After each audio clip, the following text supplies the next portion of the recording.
Mais ce jour, quand j'ai vu Imni trimballer comme on l'a fait, j'ai pleuré. Je n'ai pas pleuré mon sort, j'ai pleuré Imni.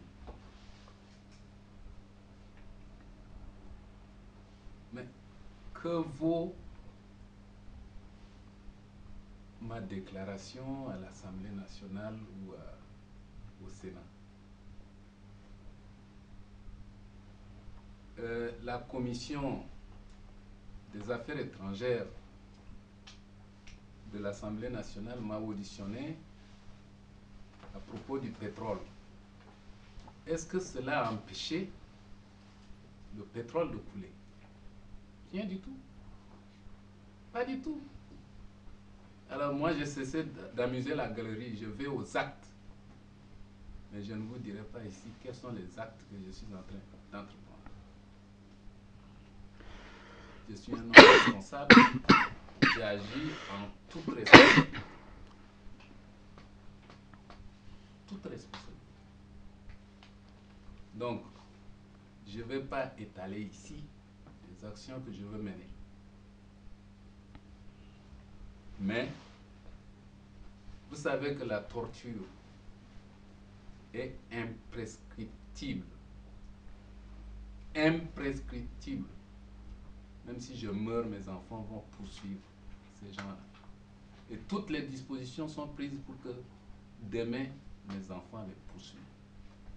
Si je ne le fais pas moi-même, si Dieu m'appelle, avant, mes enfants le feront. Donc, le cas de Imni est resté ici. Resté là. S'il y a quelqu'un avec qui on discute sincèrement de la politique tchadienne, le fameux accord du 13 août, quand je me suis rendu compte que ces gens-là sont en train d'amuser la galerie, j'ai claqué la porte. J'ai dit, je ne signe pas.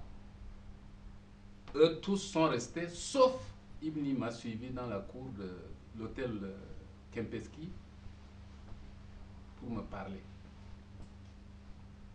Des gens comme ça, il n'y en a pas beaucoup. Hein. Des gens qui te marquent comme ça, il n'y en a pas beaucoup. Et il est venu chez moi. On a parlé, je lui ai expliqué les motifs de mon désaccord. Et il m'a expliqué pourquoi lui, il va signer. Et c'est cet accord-là qui nous a valu notre mise à mort. Parce que moi, j'ai dit qu'il faut un recensement général.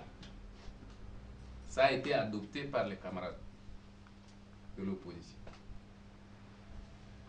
Ibn dit bulletin, plutôt carte d'électeur biométrique. On a adopté. Quand les deux points-là sont adoptés, Monsieur Desesquel, représentant de l'Union interparlementaire, s'est acharné sur moi. Que tout ça, c'est moi et Ibni qui avons manipulé les autres pour qu'ils adoptent et que c'est un piège pour Idriss Déby. Il est allé voir Idriss, il est allé voir Kassiré qui était Premier ministre. La nuit venue, il a invité certains d'entre nous qui négocions, y compris Ibni. Ibni a refusé. Et même Mamad Hissène a refusé d'honorer son invitation. Mamad Hissène du MPS. Oui, il a refusé d'aller à cette invitation-là. Mais les deux larrons de l'opposition sont allés.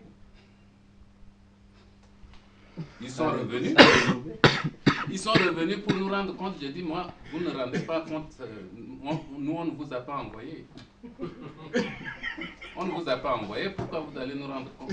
Vous êtes allé manger vos traits par terre dans le salon des escaliers. Ça, c'est vos oignons, mais vous ne rendez pas compte. Donc, je les ai coupés net. la discussion est close et on devrait avancer. Le président du comité de négociation a clôturé le débat. On met en place 2 commissions pour rédiger l'accord du 13 août. Et dans ces 2 commissions-là, moi, je suis dans une commission, le camarade qui m'accompagne tous les jours reste dans une autre commission. On ne nous a pas appelés pour rédiger le rapport. Et vous voulez que je signe? Je suis là pour consommer? Je ne consomme pas tant que je ne participe pas à ça. Et j'ai refusé de ça. Donc c'est pour vous éclairer également sur les crocs en jambes des gens de l'opposition. Crocs en jambes. Quand un opposant vient te voir, c'est qu'il a un intérêt à tirer de sa visite. Forcément, inévitablement, c'est pour tirer quelque chose. Il a quelque chose, il a un objectif matériel et financier à tirer. Même si on veut nous convoquer ici, on vient vous... Non, mais ici, c'est pas l'opposition. Lui, il est MPS. Toi, tu n'es pas MPS. Est-ce que c'est... Jamais de la vie. Alors. Donc, il faut faire la part des choses. Moi, je le respecte. Hein. Quelqu'un qui dit, moi, je suis MPS, ça, on a...